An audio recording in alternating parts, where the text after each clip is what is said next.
Hi, this is a quick first segment to this video, and obviously the next one I'll be recording in about a week's time, but I thought I'd do this while the tank's in primer.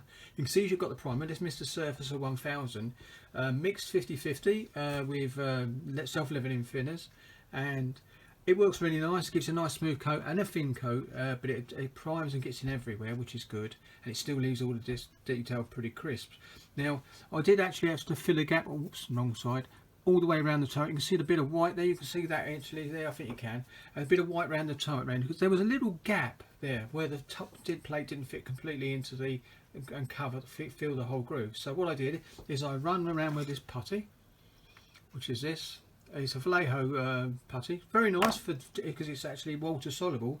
So I used I used a small spike at the end, pushed it in, and ran it round the edges, left it there to dry for a couple of seconds. Dip my little brush, not this one, this brush, into water, and then run it round until I got it in there. I did it twice to make sure I filled everywhere, then left it to dry, and it was really nice. And you can see a bit of it's so fine you wouldn't even notice under paint. So I'm really happy with that. That solved that problem. That was the only problem I found when I was going around the vehicle, so that's good.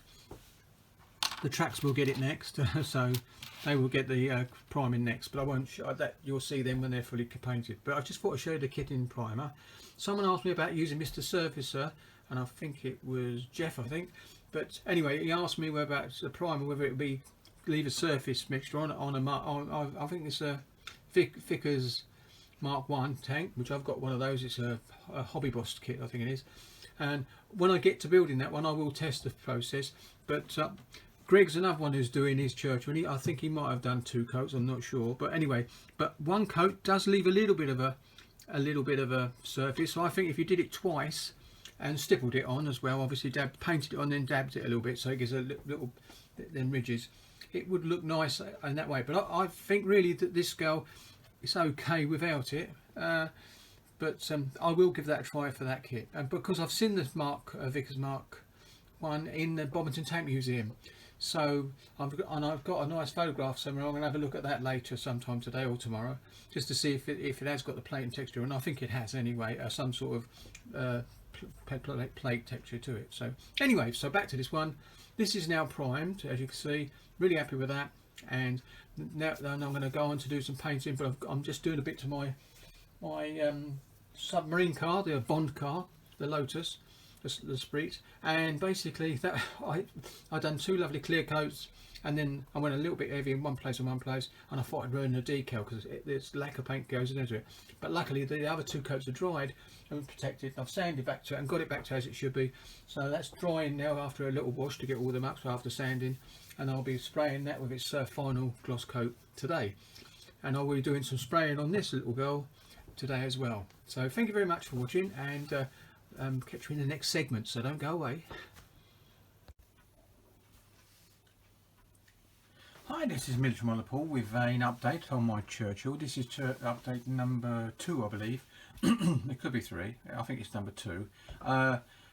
You've just come off the first video. I did that 2 days ago. The little bit of the clip at the beginning of this where it was in the primer, that was about 2 or 3 days ago I filmed that. So that's but I kept it because it was too short to actually put up on YouTube. So anyway, here we go. So you can see I've got the base colours on, and what I've used is the Attacker colours, and I used the bronze green, the olive green, and then olive drab in 3 colours. And the olive drab is the last colour, and which was dusted all over. It gives it that green tonal difference, which I thought it looks a bit better than just a plain bronze green, and it brings it down to sort of a look that I like. So there you go. So got the decals on.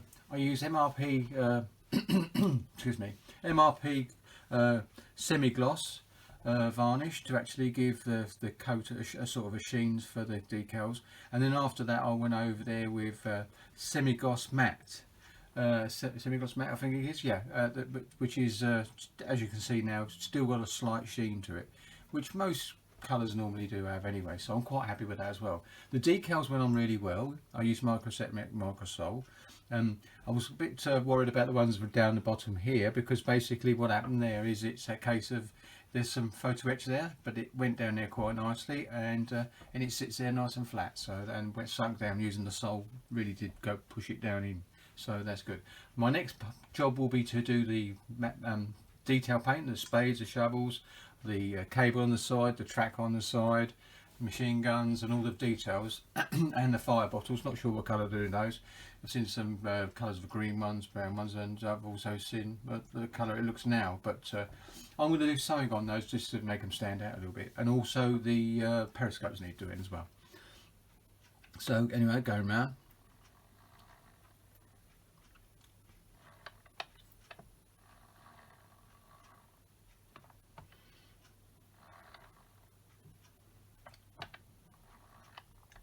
Come out a bit. There you go. So it's come on quite nicely.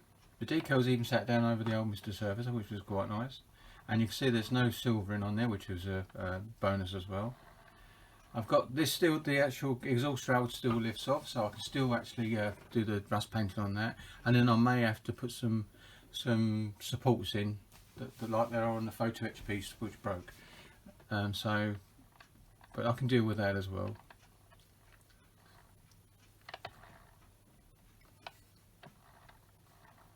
So I'm quite pleased with how she's coming along nicely. I've been working on my submarine car as well. I've got a bit more done to that. Basically that should be done either today or tomorrow, the submarine car. So the old Bond car from the movie. So that'll be done. I'll be doing a video on that sometime later in the week. That's my flory build for a group build there for the movie one. So there you go. I'm going to come down a bit lower and come back. Go a bit lower still. The tracks are in the spray booth waiting to be done. There you go. So if I come a bit, there you go.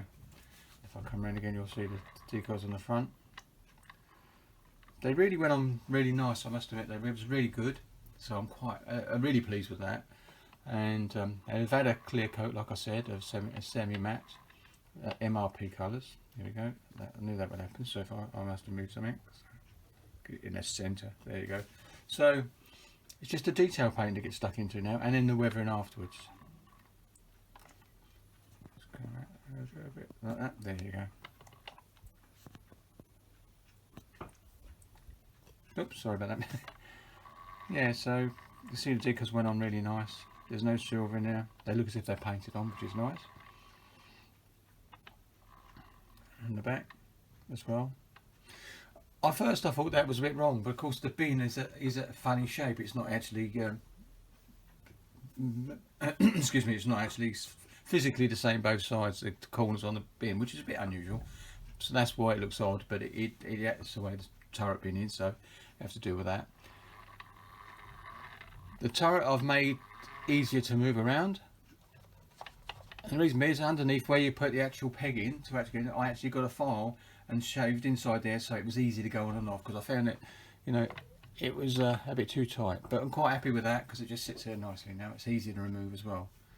So there you go. So that is my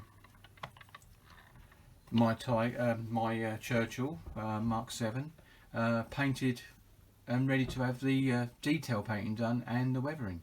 And on my next job will be to do the tracks. I was just coming a bit nearer. There you go. There you go. My next job will be the tracks. Be a straightforward job there, weathering wise as well. So I'm quite looking forward to that. Anyway, so this is the Remembrance build and Armistice Day build. So and Remembrance Day build, to be honest, as well. And again, thank you very much for watching. And this was a quick video. It's only about, well, it can be about 6 or 7 minutes long, with about 2.5 minutes of the previous video that's connected to this. So thank you very much. And I know Greg's at basically the same or slightly further down the road on his build as well. So happy modelling, keep safe, and I'll catch you on the next one. Happy modelling.